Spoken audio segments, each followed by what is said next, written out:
Others are not joining.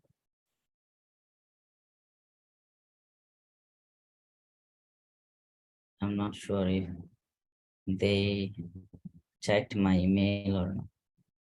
They got my email or not.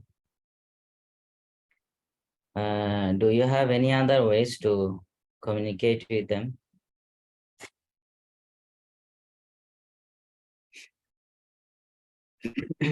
I don't.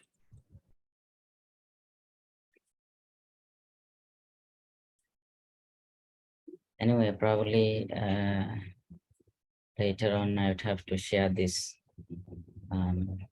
recording, I think.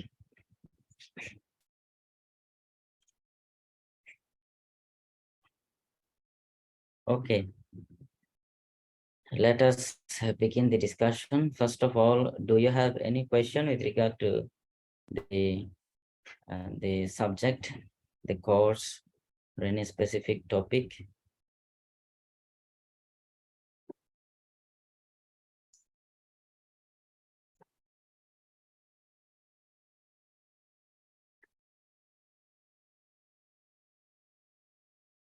No question.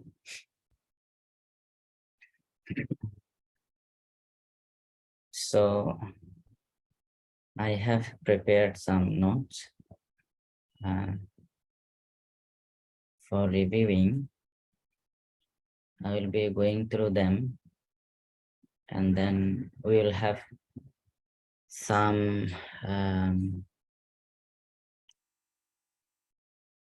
knowledge, or how to say, actually during some of your presentation also, some of the topics were discussed at different length from different perspective. So we'll be going through some of these topics so that you can have a refreshing knowledge and ideas with regard to the topics that we have been discussing during this entire semester. On Theravada Abhidhamma literature and teachings, even though the course is called Pali Buddhist Literature, that is the course title, Pali Buddhist Literature, right? So this is the course description.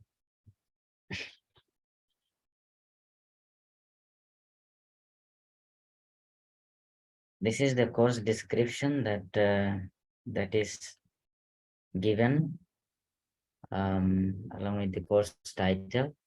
Very briefly, concisely, this is what is written, that the focus of the course is on a specific study of the Abhidhamma literature of the Pali Canon, incorporating a detailed study of the evolution of the 7 books of the Abhidhamma Pitaka, paying special attention to the method of classification and literary styles. So I think more or less we have covered most of the topics related to this description.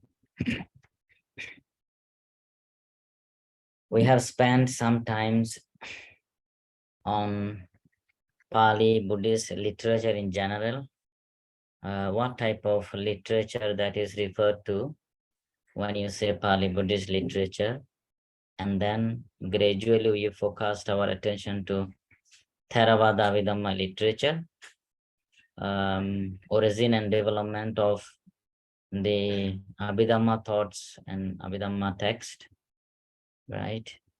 And specific subject matters of each of the 7 texts. And subsequently, we have discussed some important topics at length. And this is how I have designed the topics. Introductory class, collection, preservation, and transmission of Pali Buddhist literature. So during the time of the Buddha until, the 3rd council, and even later on,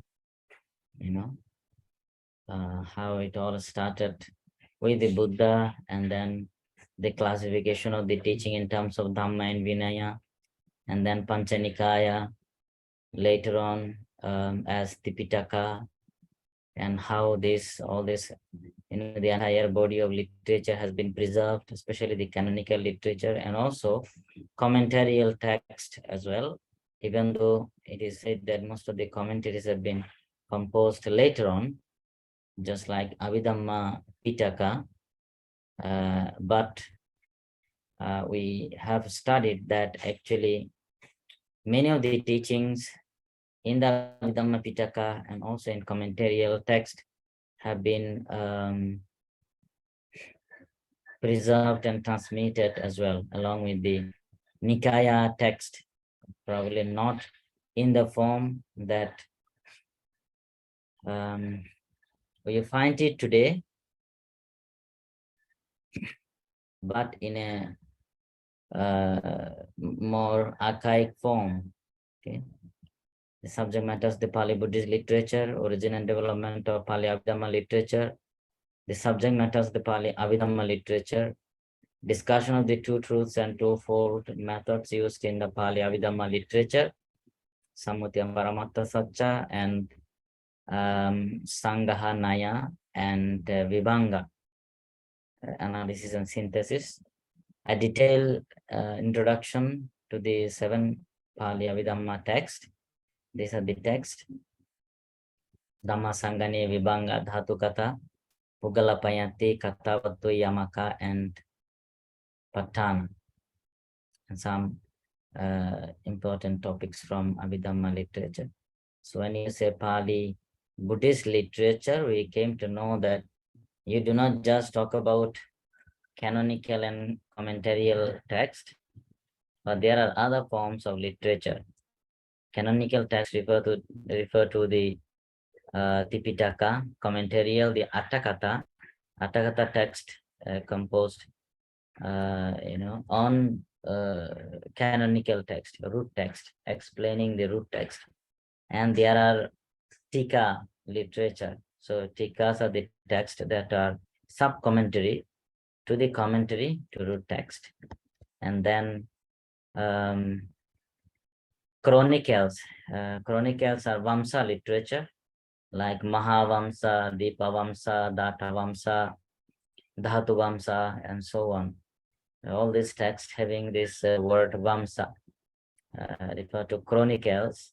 So these represent the traditional, text dealing with history of Buddhism in different traditional Buddhist countries, India, Sri Lanka, Myanmar, all these countries, and some text on grammar, Pali grammar. So there are Pali text written on Pali grammar like Kachayana, Mugallana, Balavatara, Sabdaniti, all these texts.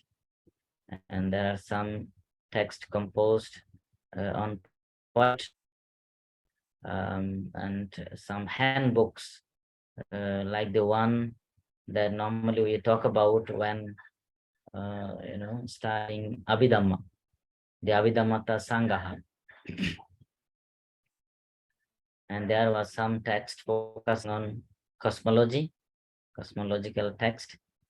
One of the famous is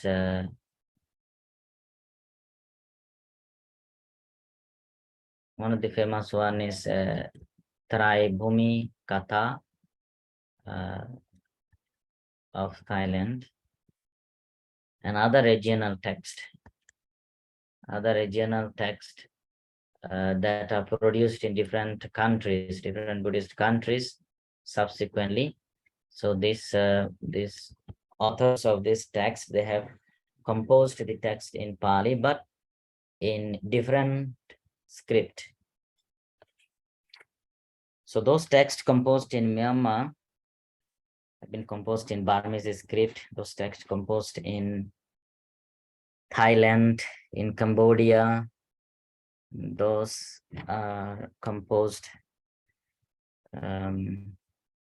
in Khmer script. Similarly, text written in Sri Lanka were composed in Sinhalese script. So this way, even though these texts were written in different scripts, they were all Pali text. So the language was Pali.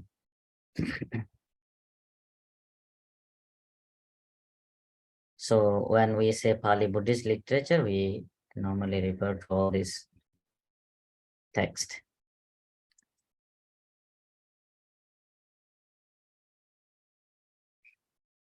So these are some of the important points that we have actually discussed, and this is important.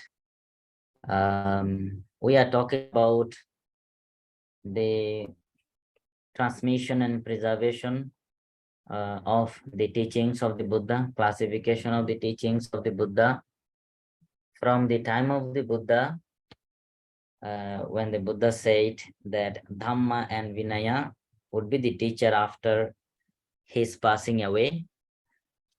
Then subsequently, the occurrence of first council, second council, until the third council, when the Tipitaka was composed. This is very important to remember.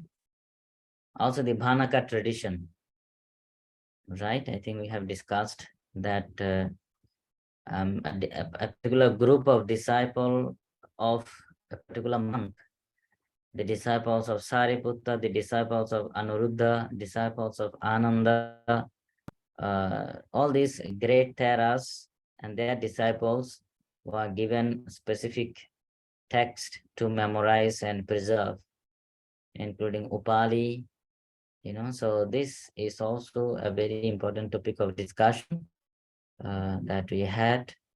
And I think especially if you talk about preservation and transmission of text, this aspect is very important to talk about the Bhanaka tradition, apart from just the discussion of councils.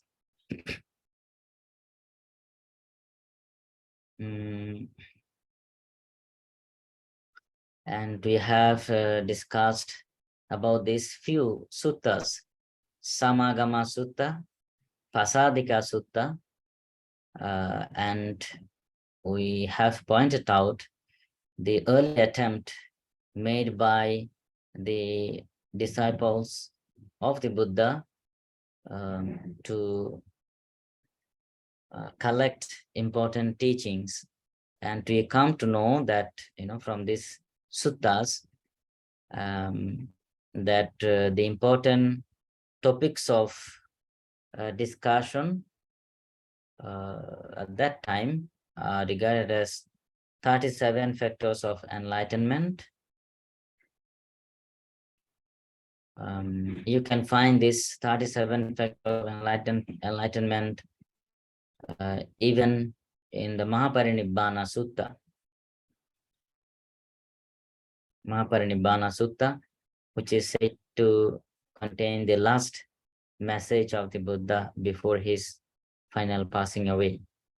Okay, and the reason, I think you all remember, the reason behind coming with this idea of collecting the important teachings is that the Nigantanatha Buddha passed away, and there was some conflicts, some problems that occurred among the disciples of Nigantanatha Buddha regarding his teachings and the practices that were prescribed.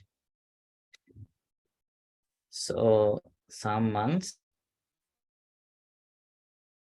out of their concern that there might occur similar situations after the Buddha's passing away, thinking about that, they approached the Buddha and then later on recited these 37 factors of enlightenment together. Okay, so especially when we talk about Sangiti, reciting together in a meeting, we need to think about this, because the monks who are present, they have recited these 37 factors of enlightenment together. And the other suttas, two suttas from the Digha Nikaya, Dasuttara Sutta and Sangiti Suttas are also important because it is in these two suttas that you find listing of a number of topics, important topics. And then listing was done numerically, in numerical order, as ones, twos, threes, fours, like that. Similar ways of presentation you can find in the Anguttara Nikaya with more elaborate, presentation. So on the one hand, these represent the important topics of Buddha's teaching.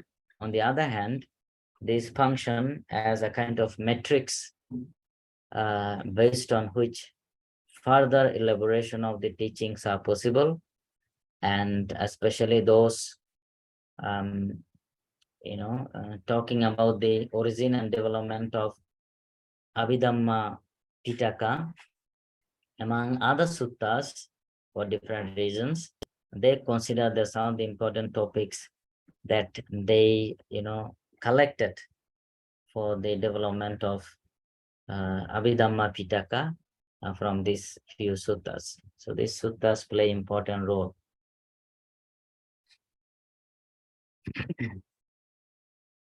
Okay, so far about the Pali literature in general and preservation and transmission of the canonical text especially. Now here is a discussion on the origin and development of the Theravada Abhidhamma. Two viewpoints, you are familiar with this. The traditional account and modern scholastic approach. In the traditional account, you have this story of Buddha going to Tavatimsa heaven to teach Abhidhamma teaching to his mother and other gods, other devas there. And every day after completing his teaching, he would come down to this planet, to this earth, and then he would share the gist of his teaching to Sariputta. And Sariputta later on would go to his disciples, his students, I think probably 500 disciples. He would elaborate the teachings, on the topics, on the important topics or summary that was presented by the Buddha. So that is how it is said that the Abhidhamma Pitaka, the teachings in the Abhidhamma, developed. So therefore, I think probably even in Sarvastivada tradition as well, that Sariputta is regarded to be somebody who is responsible for Abhidhamma teachings. Okay, so there are 7 texts in the Sarvastivada tradition. The first text, which is the main text, the important text, it's called, I think, Jnana Prasthana, based on which the other 6 texts were developed. And probably it was Sariputta who was responsible for this Abhidhamma movement in the Sarvastivada tradition as well. So in Theravada tradition also, we see that it is actually Sariputta that is primarily responsible for the origin and development of Abhidhamma. At least that is the viewpoint in the Theravada tradition. But of course, he got these teachings, this knowledge from the Buddha himself. Okay. One thing that we came to know during our discussion is that it is actually Sariputta who gave these 7 titles of 7 texts of the Theravada Abhidhamma literature, right? And therefore, there was one question, especially with regard to Kathavattu, because we know that historically Kathabut was composed later on in the time of Third Council. So the question was, how can you talk about a text that has not been formed yet? Okay, and then we come to know that the fundamentals, the fundamental structure of the text was given earlier in terms of some questions with regard to actually personality, the existence of personality, individuality, in the sense of truth and reality. Okay, so that is the traditional viewpoint.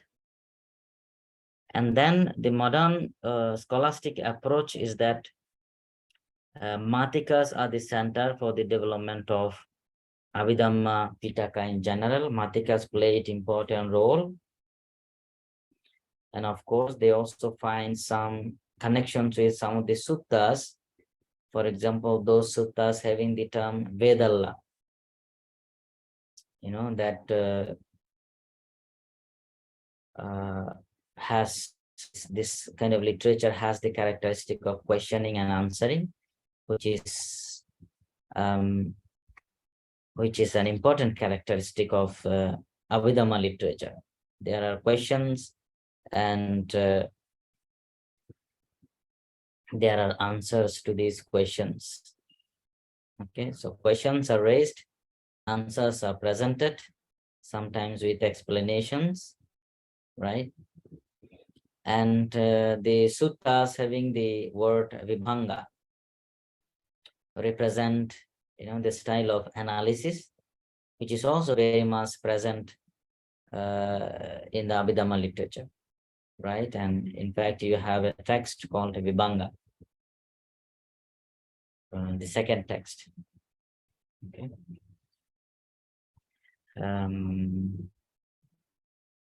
What else? And of course, those suttas having topics, okay, list of topics. Yes. So they find some similarities within these suttas and come to the conclusion that based on the styles of the suttas and the subject matters of some of these suttas, that the Abhidhamma Pitaka, the Abhidhamma literature was developed. Here I have mentioned one text, especially Patisambhida Magga. There are some comments with regard to this. One is that Patisambhida Magga, in terms of subject matter and style of presentation, actually is more close to Abhidhamma Pitaka, Abhidhamma text.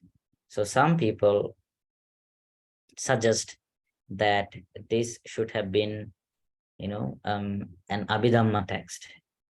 Probably it was in the beginning considered to be, considered to represent an Abhidhamma text, but later on, for different reasons, it was put in the collection of Kuddaka Nikaya.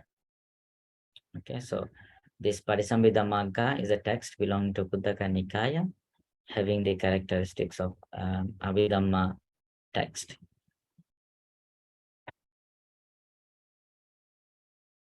Main subject matter of Abhidhamma. Among the important subjects of Abhidhamma, these are some of them. So you would see that primarily whatever has been discussed in the suttas, in the Vinaya, everything is discussed in the Abhidhamma Pitaka. The only difference is that the presentation style is different. In the Abhidhamma Pitaka, everything is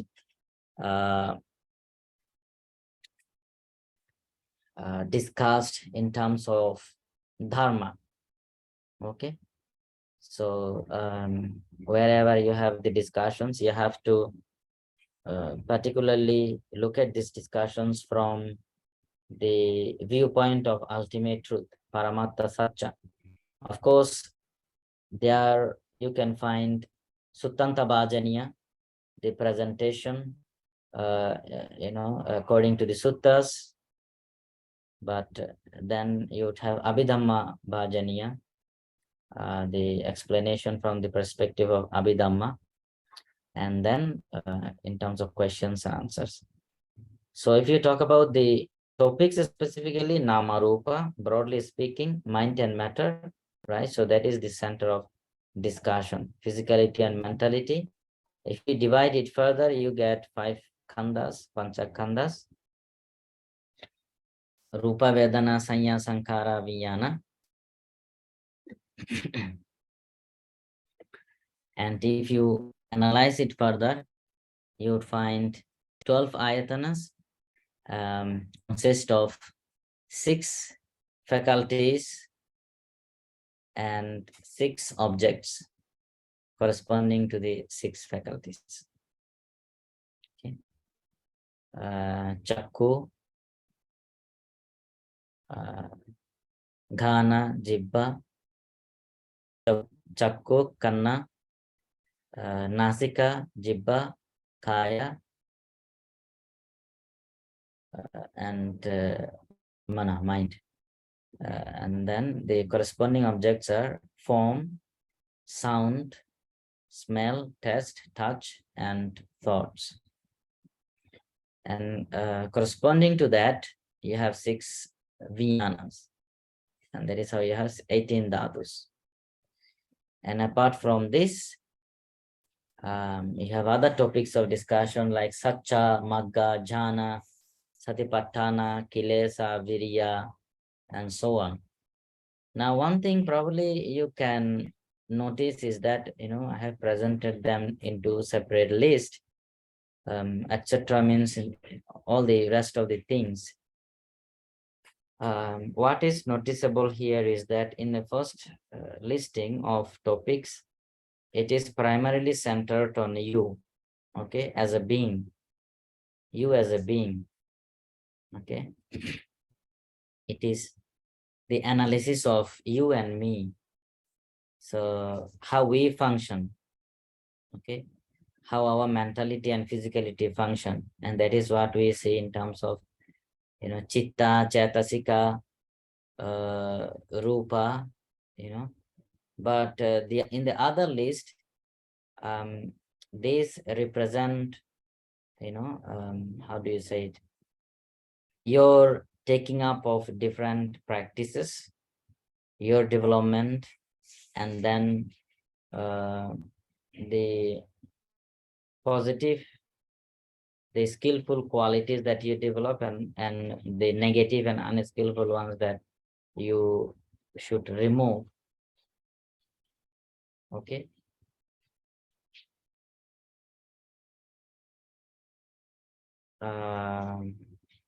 Yeah, so that is how I see it.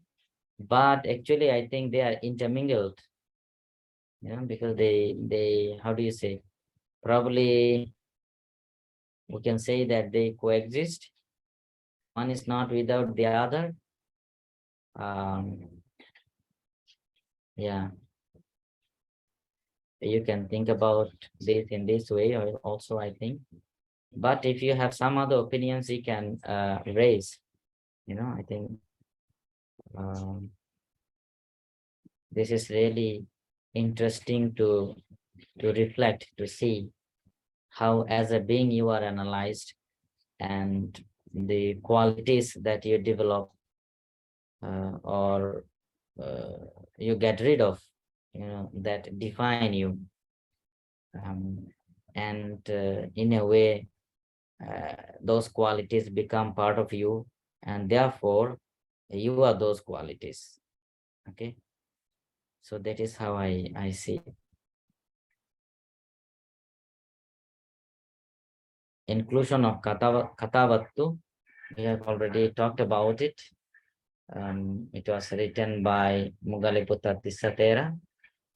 And when we have been going through this text, we came to see that a number of important topics were discussed in this book, like the concept of arahant, the concept of pugala, the concept of karma, the concept of panya, wisdom, saddha, all these important topics, merits, and how Theravadins understand these important topics, and how the followers of other schools, Buddhist schools particularly, and sometimes non-Buddhist schools, how they present their viewpoint, okay, and how Mugaliputta Tisatera presented his own viewpoint against the viewpoints of others. So this is how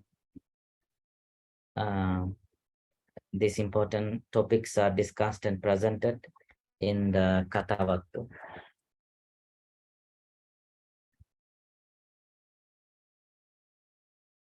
Importance of studying Abhidhamma.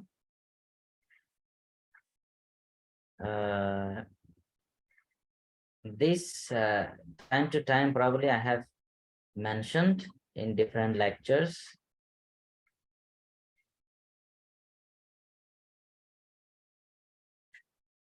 But probably we did not have a separate lecture just focusing on this importance of studying Abhidhamma.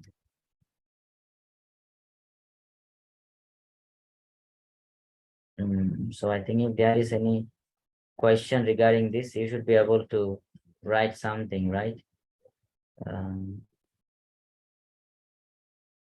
The answer could be slightly different from one another, I guess. So if you talk about the importance of studying Abhidhamma, first of all, you need to know what is Abhidhamma, what are the things that are discussed, and how they are presented, and who are the people responsible for providing this this presentation, this discussion. So we know that starting from the Buddha, Sariputta, Mugaliputta Tisatera, all the other great disciples of the Buddha, we assume that they are all enlightened beings, and from the perspective of enlightenment, ultimate reality, they wanted to view the existence, the nature of existence and its functioning, because that they say that,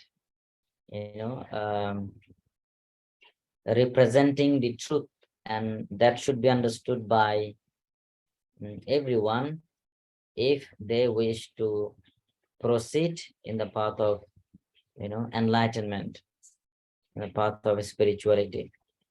So of course, as we have been discussing, a lot of things in the Abhidhamma literature developed, not just purely based on somebody's realization, but also based on the circumstance, the situation at that time, that they needed to provide explanation with regard to their understanding of the reality and existence, as opposed to the other explanations provided by people belonging to other schools, and in response to some of the questions raised by the follower of other schools. Okay, and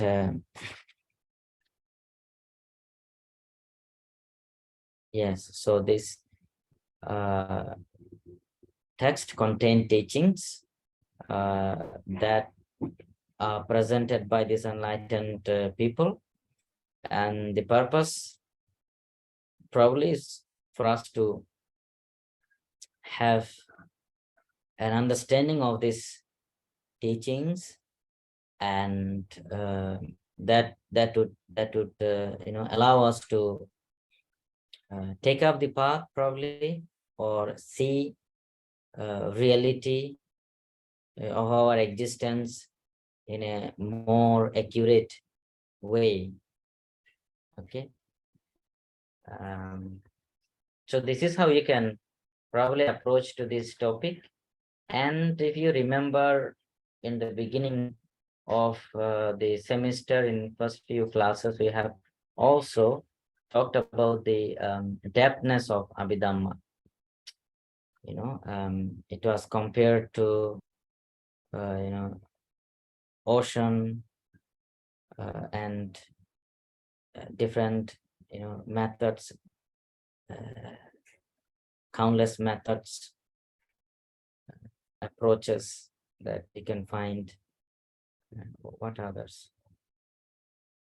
Also, there was one depthness that was called samsara sagar, I think. The depthness of samsara. So I think it is probably, how do you say, connected to even Four Noble Truths. There is dukkha, there is nirvana. So to be able to proceed towards nibbana, you need to be able to understand the depthness, the severity of suffering in samsara, right? So once you know that, once you understand that, you have deeper,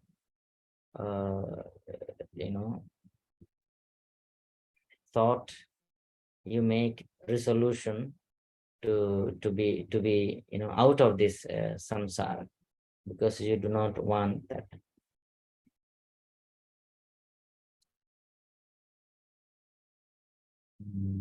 What else? Okay, so when talking about the depthness of Abhidhamma, I think there is one more aspect that probably we can reflect on, is that this is, of course, traditionally it is said that when the Buddha attained enlightenment, he has been having this ultimate knowledge and understanding of the nature of existence, and he has been having this knowledge of Abhidhamma actually, and Patthana was the last one. That was the supreme knowledge that he got, and then after that, different types of radiance came out of his body and so on. So that represent the ultimate realization, ultimate understanding of reality as it is. So that is how Abhidhamma is given importance. Okay, how the Buddha viewed it, how with an understanding of Patthana and different subject matter of Abhidhamma, that he got enlightened, and then radiance came out of his body and so on, and he's regarded as fully enlightened one. And then how he went to teach these teachings to his mother in heaven. Yes, so heaven normally represent a higher realm where there are higher beings having higher faculties of understanding probably, and they are chosen to have the capability of understanding these teachings. That is how the preciousness and the depthness of this Abhidhamma is presented, that it is these people, they are able to understand. And then it was transmitted to Sariputta, and then subsequently Sariputta taught it to his disciples and so on. And how it can contribute to your life. So that is how I think you can view this topic, importance of studying Abhidhamma. You do not just write that importance of studying Abhidhamma is that you can complete a subject and then, part of a BA program and you get a good grade. And that is the importance of your studying this Abhidhamma here.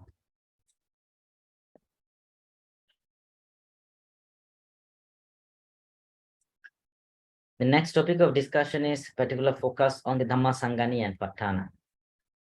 So out of the 7 texts, we have discussed many times that these 2 texts primarily represent the essential teachings of Abhidhamma, In the Dhamma Sangani, you see a presentation of the Dhammas in terms of Chitta, Chaitasika, Rupa, and Nibbana, right?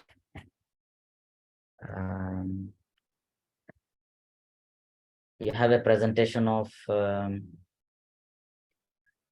89 types of Chittas and 52 Chaitasikas, 28 Rupas.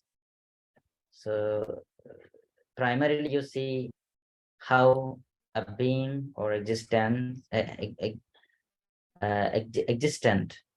is analyzed in terms of dharmas.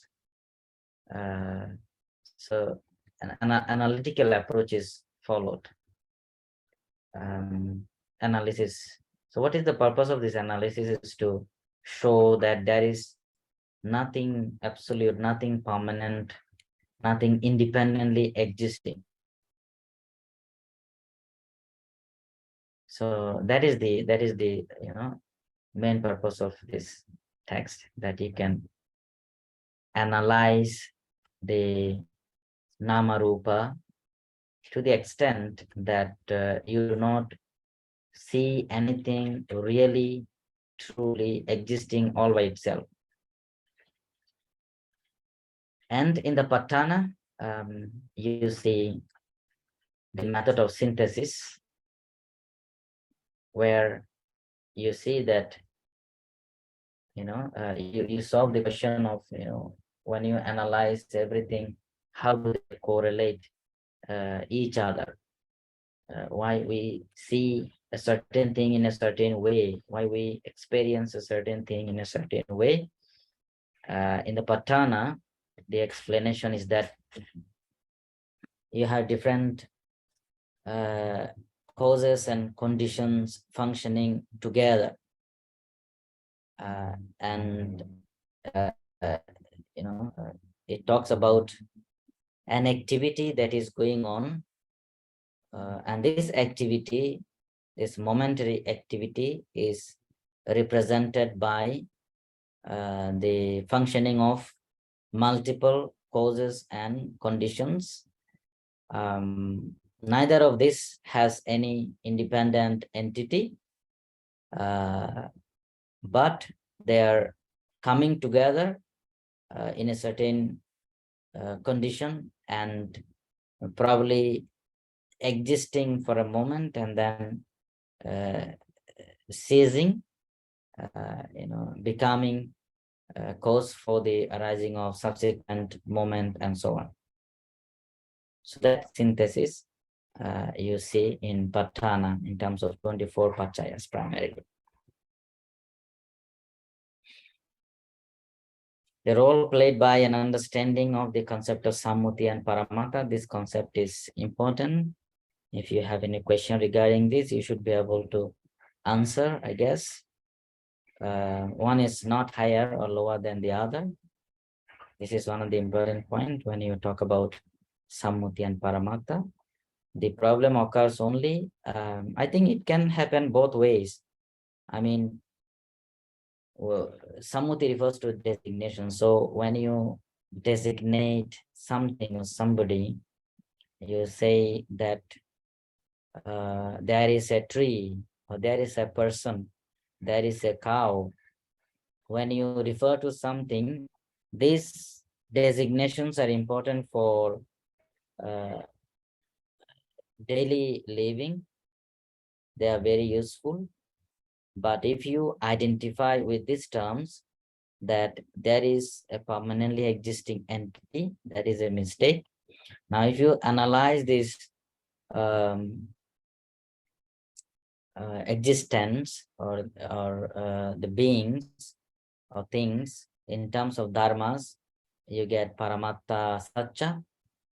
In the Paramatta Satcha, you have the functioning of, you have an understanding of the functioning of dharmas. But then again, if you see these dharmas as a separately existing entity, then actually again you fall into the same problem of Sammuti. So Buddhas and enlightened beings have had a great understanding of this Paramatta, deeper understanding of this Paramatta, but they made use of some of the expressions, conventional expressions in their day-to-day life when teaching the Dharma, okay, when communicating with other people, but without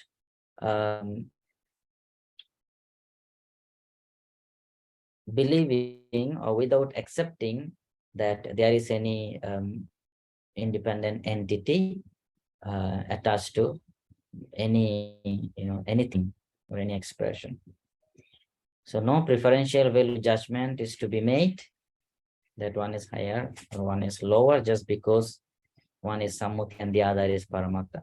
Two modes of expressing the same truth, but with an understanding of the absence of any permanent entity. So that is the fundamental point when you talk about Sammuti and Paramatta. Of course, you can expand your explanation, how it is explained and viewed from early Buddhist perspective, Theravada Buddhism, or even how it is viewed from Acharya Nagarjuna's point of view and so on, or how you understand it.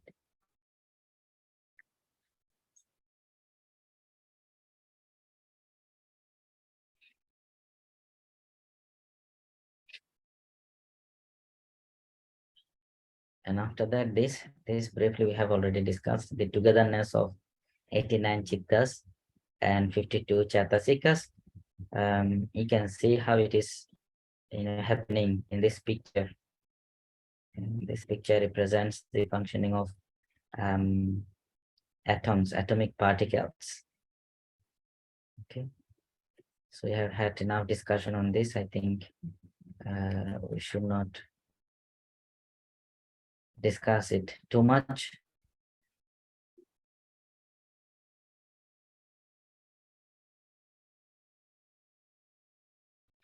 But when you talk about chittas and chatasikas, apart from just numbering, you should be able to really understand the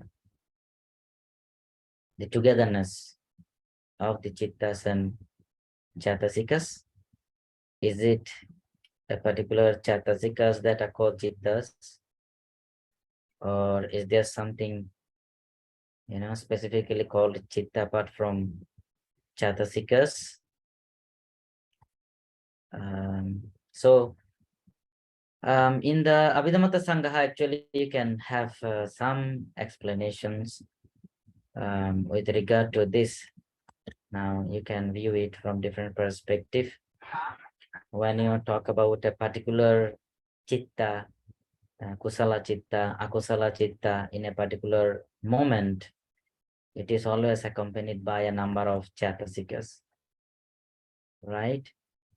But then you can view it from different perspective in the sense that it is probably all these chatasikas that define these chittas.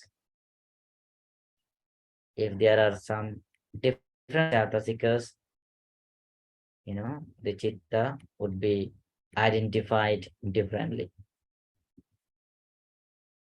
Okay, so you see the presence and the functioning, the importance of chatasikas in a chitta movement. And then on the other hand, you see that it is the chitta that actually leads the chatasikas. So chitta plays the primary role. That is how it is, mentioned. Even though the chatasikas, a particular set of chatasikas define the chitta, but the leading factor, or how do you say it? Yeah, the leading factor is the chitta. So therefore, you talk about these moments of chitta, kusala chitta, akusala chitta, jhanik chitta, but actually it is the set of chatasikas that define this particular chitta. So it means that chitta cannot have its own existence or own functioning apart from chatasikas. Similarly, You cannot talk about the presence or functioning of Chatasikas apart from Chitta. So that is how they are really intermingled.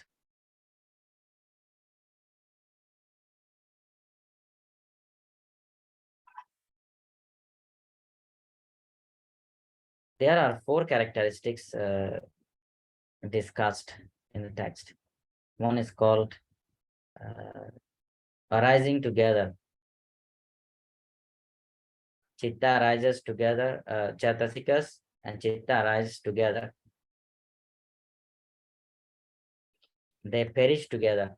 That is another characteristic. And they have identical object and common basis.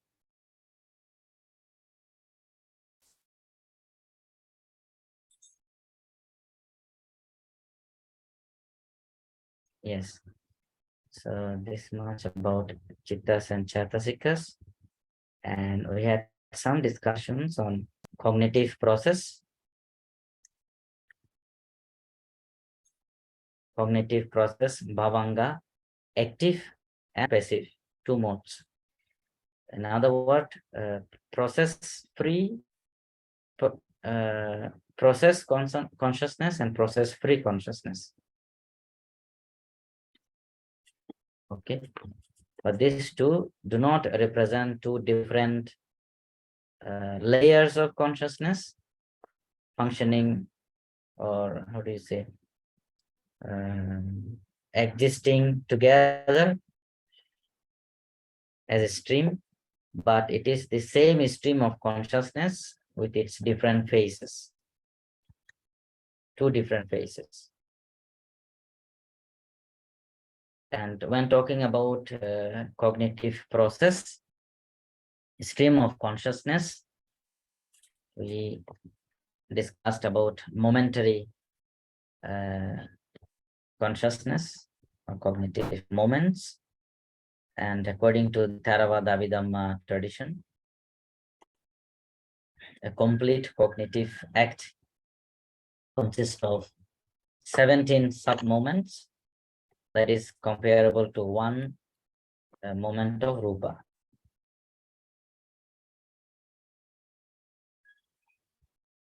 Yes, so for further discussion and understanding, you can look at the text on Bhavanga.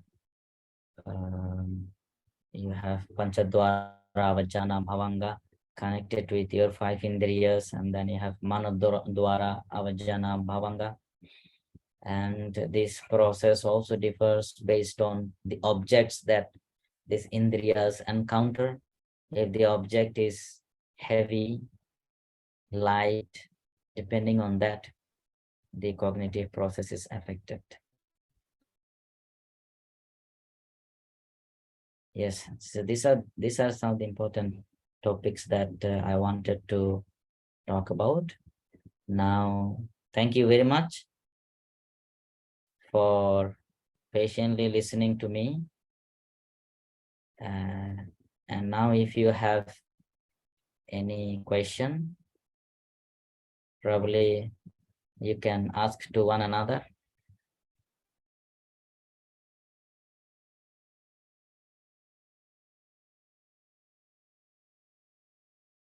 Do you have any question?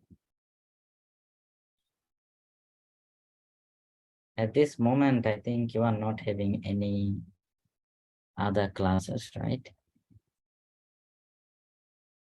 And what about your essays? Still, I mean, have you submitted all of your essays, or you still need to complete your essays? You did not submit yet. I did not receive my essay, so I know that you still need to submit my essay. What about other essays?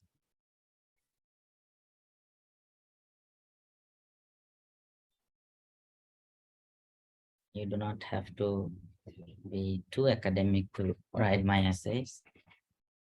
Just write your understanding of the topic that you have chosen, and just, focus on these few texts. The Abhidhamma Sangaha, Theravada Abhidhamma by Professor Karunadasa. And for 7 text, you can look at this text that I have referred to by Yana Tiloka, right? Guide through Abhidhamma Pitaka. So these few texts would be sufficient. I have received some message actually. I just remember. So some of you have submitted your essays. That is good. I'm receiving different essays for different subjects, so sometimes I mix them up, so I get confused.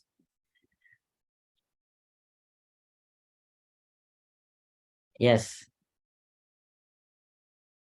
So, any question or remark?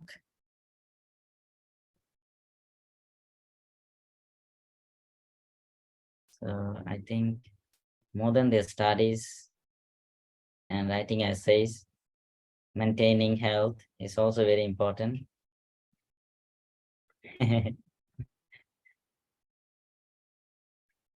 Maintaining physical health and mental health. Yeah. Sometimes it is very difficult, but still, yeah.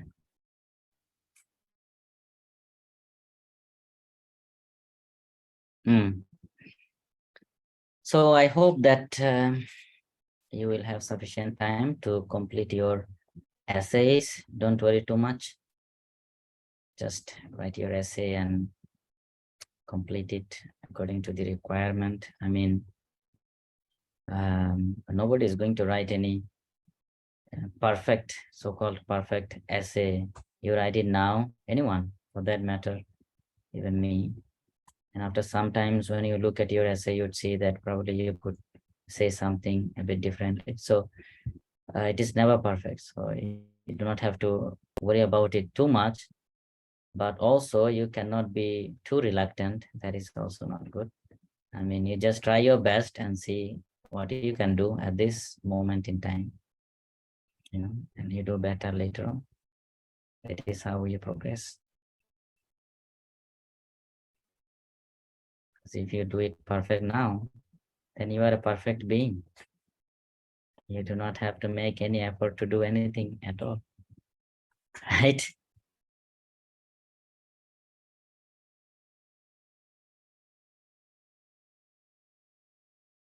Yes, and I hope that by following this course, you got some insights about Theravada Abhidhamma literature, and I also hope that I was able to, provide you important information and discussion.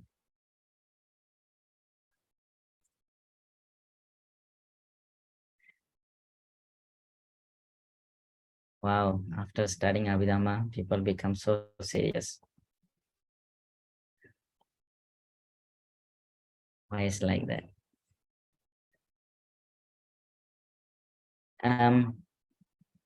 Some did not join, right? Venerable Kamachara did not join. Who else? So probably I would have to send this recording to them. So how many questions do you want to have for the final test? 10, 20?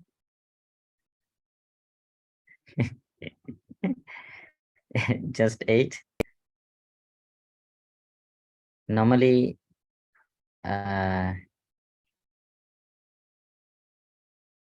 for any subject, probably I think you have 8 questions. Out of 8, you need to answer 4, right?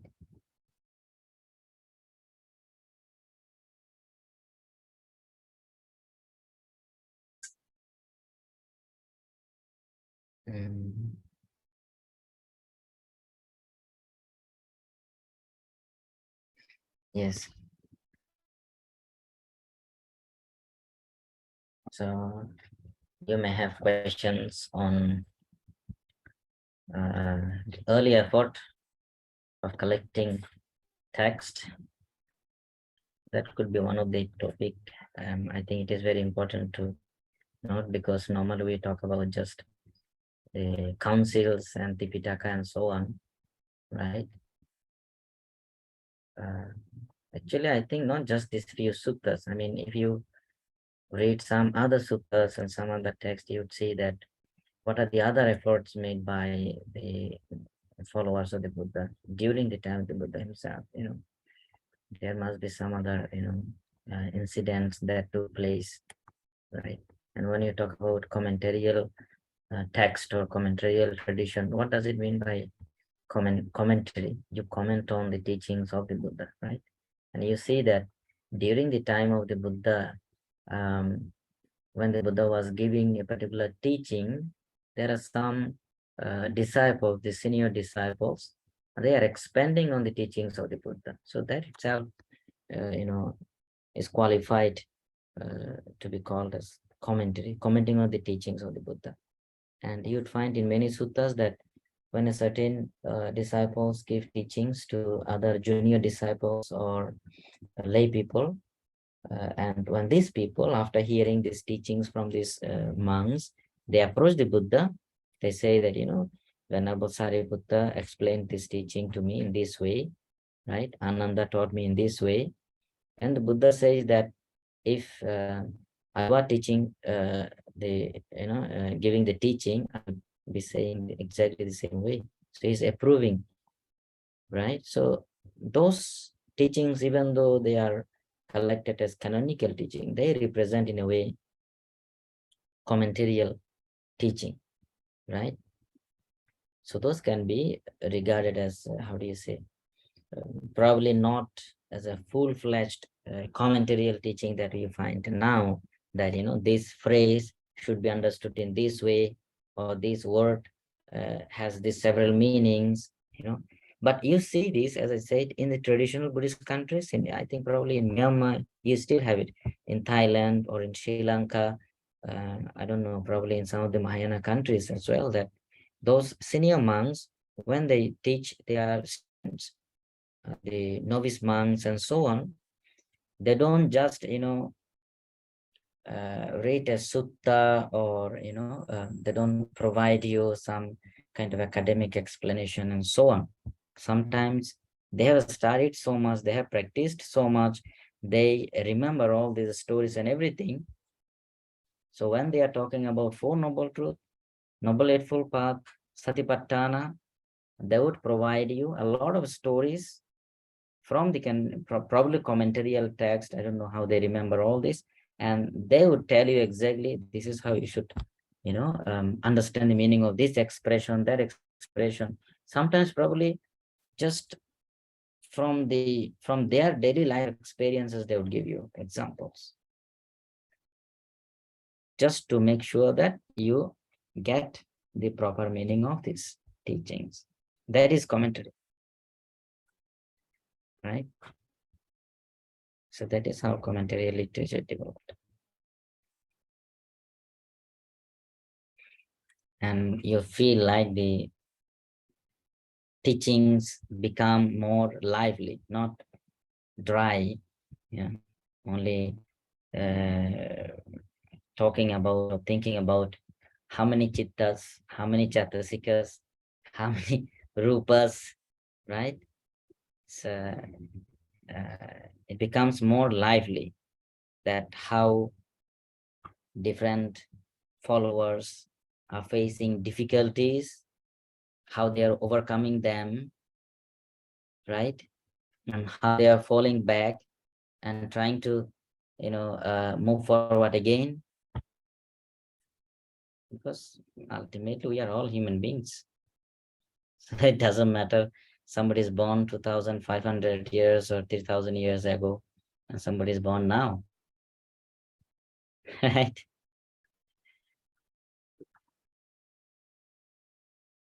Probably if you were born in the time of the Buddha, I think you would not like it, because you would not have mobile phone, smartphone. computers, nice glasses. What else? And you could not fly from one country to another country, no airplane. You are just stuck where you are. Right? No electricity, a lot of mosquitoes.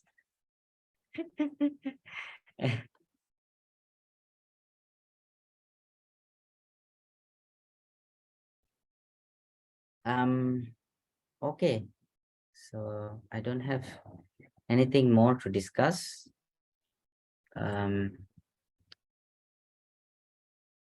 Just keep this in mind about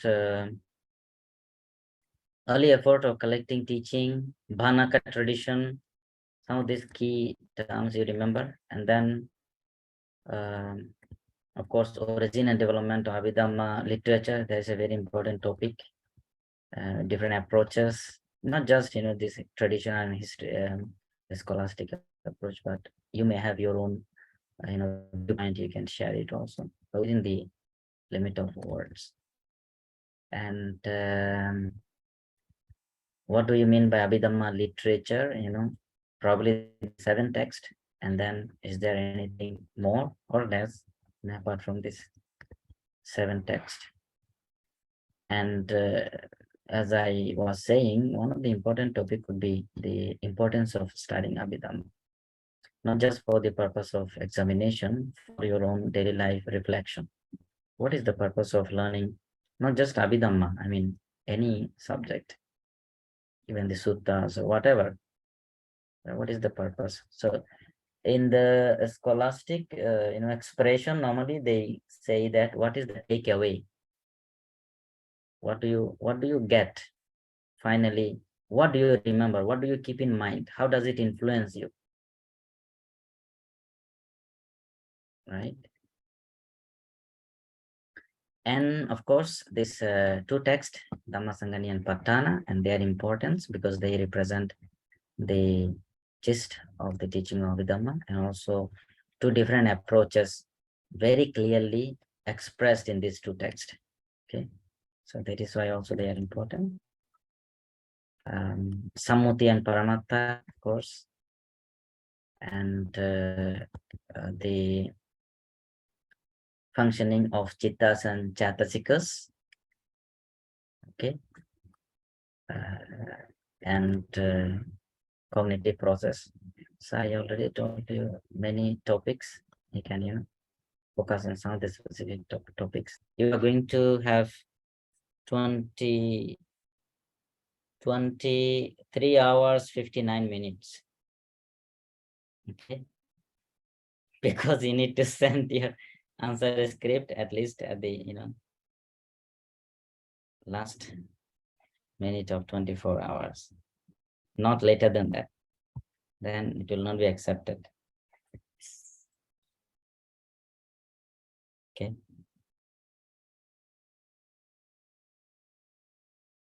Okay, then we end our discussion here.